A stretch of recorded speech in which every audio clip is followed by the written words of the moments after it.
271 question చూడండి. Velocity is relative or absolute? Velocity అనేది రిలేటివా అబ్సల్యూటా? రిలేటివే. వెలాసిటీ రిలేటివే, అదేవిధంగా స్పీడ్ రిలేటివే, పాత్ రిలేటివే, డిస్టెన్స్ రిలేటివే, అన్నీ కూడా రిలేటివే. Next, the velocity of a particle is uniform then its path is. ఒక పార్టికల్ యొక్క వెలాసిటీ కనుక యూనిఫామ్గా కనుక ఉంటే అది కంపల్సరీ స్ట్రేట్ లైన్ డైరెక్షన్లో ఉంటుంది. So velocity of a particle is in యూనిఫామ్గా కనుక ఉంటే దాని పాత్ అనేది స్ట్రేట్ లైన్గా ఉంటుంది. యూనిఫామ్ వెలాసిటీ తోటి వెళ్తుంది అంటే స్ట్రేట్ లైన్లో ఉందని అర్థం. 273, speedometer of a car measures. ఒక కార్ యొక్క స్పీడోమీటర్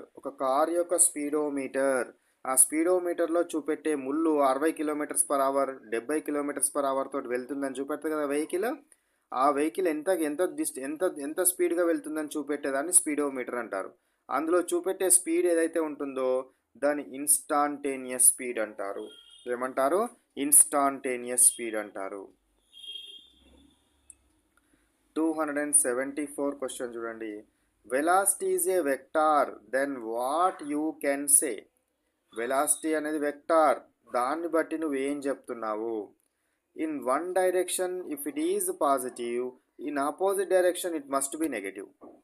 ఒకవేళ వెలాసిటీని ఈ డైరెక్షన్లో కనుక నేను పాజిటివ్గా కనుక తీసుకుంటే దీనికి ఆపోజిట్ డైరెక్షన్లో కంపల్సరీ నెగటివ్ అవుతుంది. ఏదైనా సరే, వెక్టార్ ఏదైనా సరే, ఒక డైరెక్షన్లో పాజిటివ్ తీసుకుంటే దానికి ఆపోజిట్ డైరెక్షన్లో కంపల్సరీ నెగటివ్ కావాలి.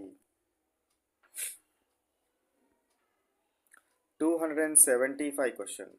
When velocity of a particle is changed. Particle యొక్క వెలాసిటీ ఎప్పుడు చేంజ్ అవుతుంది? If magnitude is changed, magnitude change అయినా చేంజ్ అవుతుంది. If direction is changed, direction change అయినా చేంజ్ అవుతుంది.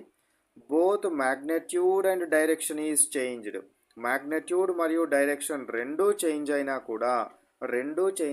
కూడా దాని యొక్క వెలాసిటీ చేంజ్ అవుతుంది. If magnitude is changed, velocity is changed. If direction is changed, velocity is changed. Both magnitude and direction is changed, velocity is changed.